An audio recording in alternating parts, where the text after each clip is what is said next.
Dugout Chatter is the most obscure, entertaining, and informative baseball channel yet.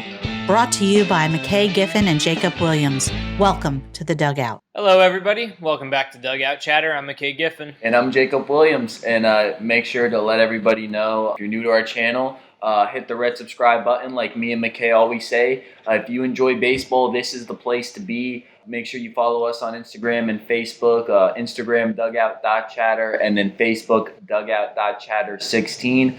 And also make sure you leave a like, leave a comment, whether it's something that me and McKay did good, something you liked about the video or the channel, or maybe something we need to work on because we're still a young and growing and upcoming channel. So without further ado, McKay, let's start off with your roast of the week. All right, Shane Green, I'm coming for you, boy.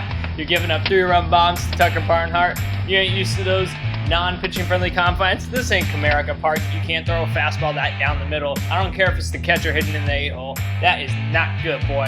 RDU, 4 earned runs in 2 outings. He gave up 5 with the Tigers. You tweeted about your dog being proud of you making the All-Star team. Well, he isn't proud of your recent performance because soon you might find yourself out of the closer role and being a setup man again. Shane Green, you just got roasted this week. On Dugout Chatter. Oh boy. All right, Jacob, douse the flame a little bit. All right. Take us. Cooling some things down here. We'll go with our fact of the day. So today's August 5th. In 2010, the Rangers, they were sold at an auction because the team was going bankrupt. They sold for $385 million to a group led by Hall of Famer and now current president Nolan Ryan. Old man. The new ownership group outbid and recently formed partnership of the Dallas Mavericks owner Mark Cuban and Houston investor Jim Crane, who also tried to buy the team in 2008. So Nolan Ryan, congrats to you and your anniversary today. You bought the team, the Texas Rangers, 9 years ago today. So that's today's fact of the day, McKay. And just to clarify, I wasn't sure if you mentioned this early, filming is August 5th, and that's what the fact of the day is based off of. Yep. Like you said, Nolan Ryan's done a lot of good stuff with the teams, got him a couple pennants, took him to the World Series twice. Even now, even though they aren't as great as they've been in the past, still a pretty good ball team, hanging close to the wild card. Absolutely. So to go over to one of our main topics of the day, we're looking at post-trade deadline. You know, a lot of guys leave teams, go to teams, boost contenders and whatnot. But out of your post-trade deadline, Jacob, do you see a sleeping team emerging as a postseason run? Sleeping teams emerging. We'll start in the American League. So the only team that I'm looking at that could possibly make the playoffs that's not already in it, American League wild card, is the Oakland Athletics. You know, they're 64-48. They've won 3 straight, but I just don't, they're a half game back of the wild card. The Athletics are, on the outside looking in. Yeah. I don't really see them. I don't think they have enough. The Rays went and got Jesus Aguilar. They made some big splashes. It's really the Rays' spot to lose. Yeah, absolutely. Picked up Trevor Richards and some pitchers from the Marlins. They made some key moves that made their team better. I know they play in a tough division with the Yankees and the Red Sox. I think that the Rays and the Indians and or the Twins, whoever wins that American League Central, are going to get into the playoffs. I don't really see anybody, any sleeper teams on the American League side. McKay, what's your take on the American League side? I don't really. I still see it being Tampa. Like we said, it's their spot to lose, and a coin toss between Cleveland and Minnesota. But the National League's where I have a bit of a different view. If you watched one of our previous videos, then the link will be down in the description below. I saw one team a bit on a rise in the Cincinnati Reds. They haven't had the greatest year, but they've been playing much better of lately. They're 6-4 in their last 10 ball games, and their run differential's up 30, so they can score runs. And they got Joey Votto, former MVP. This guy's been in the postseason before, an established veteran. He's a guy that could help lead them on another run. And also, you look at their latest acquisition, they got Trevor Bauer. If they can get him to keep the ball over the plate and not in center field, he'll be doing great this year. Yeah, absolutely. Yeah, but in that deal, they gave up one of their key prospects, Trevor Trammell, in that 3-team trade. He went to the Padres. Like you said, if they wanted to make a run, you can go get a pitcher, like Trevor Bauer. You're gonna make that move. But also, this last offseason, they got Sonny Gray. Since you're picking up the Reds, might as well put that Reds hat on, buddy. Oh, yes. But back to what I was saying. One guy that they picked up at the beginning of the year was Sonny Gray, the guy who got torched last year in New York. Figured it out this year. 6-6 with a 3.25 ERA. He made the All-Star team again. They have an established ace with Luis Castillo. His ERA is 2.63, and he's 10-4 on the year. And they have another former All-Star. He didn't make the All-Star team this year.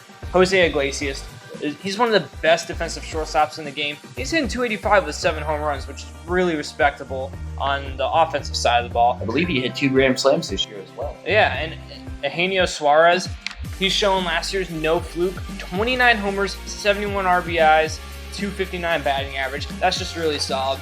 Joey Votto's had a slow start to the year, but now he's back over 260 with 11 homers. And one of their top prospects, Nick Senzel, 279, 8 home runs, 31 RBIs. They got guys contributing on the rise. So I see the Reds as a potential team. I see the Reds as a team that could be a postseason sleeper right now.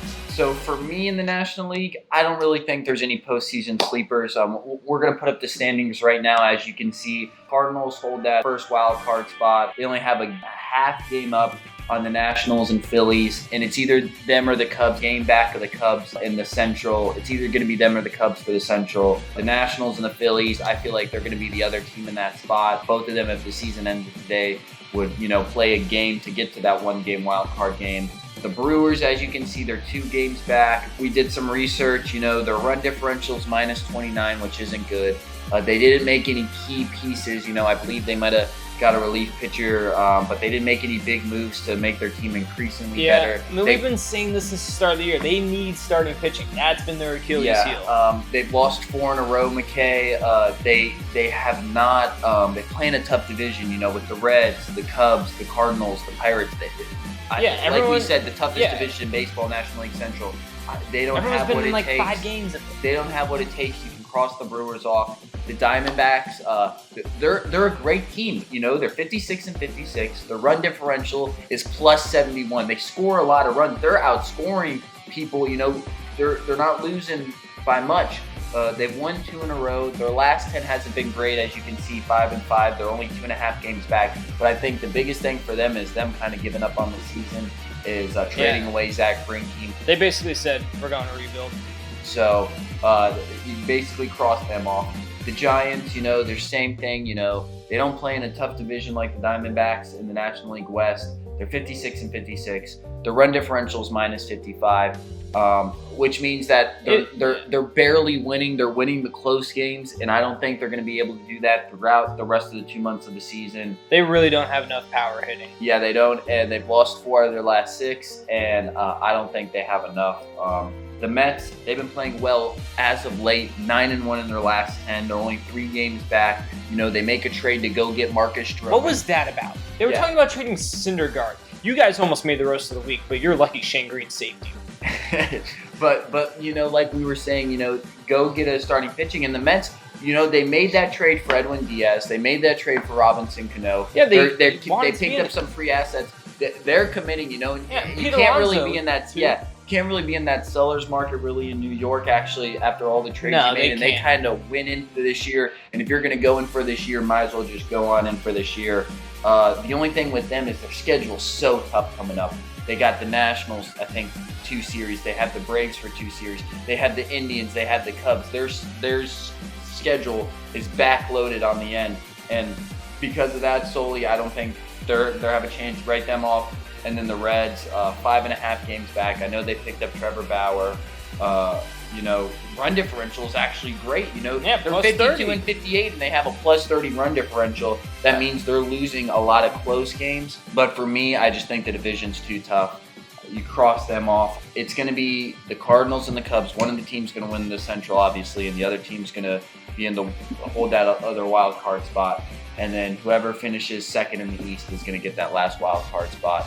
I don't think there's any sleepers on either side. That's some of our thoughts on the post-trade deadline inquiries. If you guys have anyone that you think's a sleeper or is just going to kind of stay where it is, let us know in the comments below. Absolutely. But one thing we got before we send off for you, as we mentioned in our last video, we brought up a little rock and roll. We went to a Korn concert. Sure. Bruh, let me go.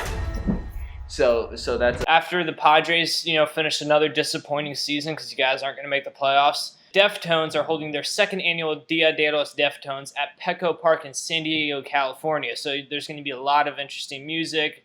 Deftones have been around since '88, so it'll be a fun thing in a baseball atmospheric setting. And who knows, maybe it'll bring some fans to the Padres because their baseball isn't. And just to let you guys know, for all the Padre fans watching the video, they're 7 games out of that last wild card spot.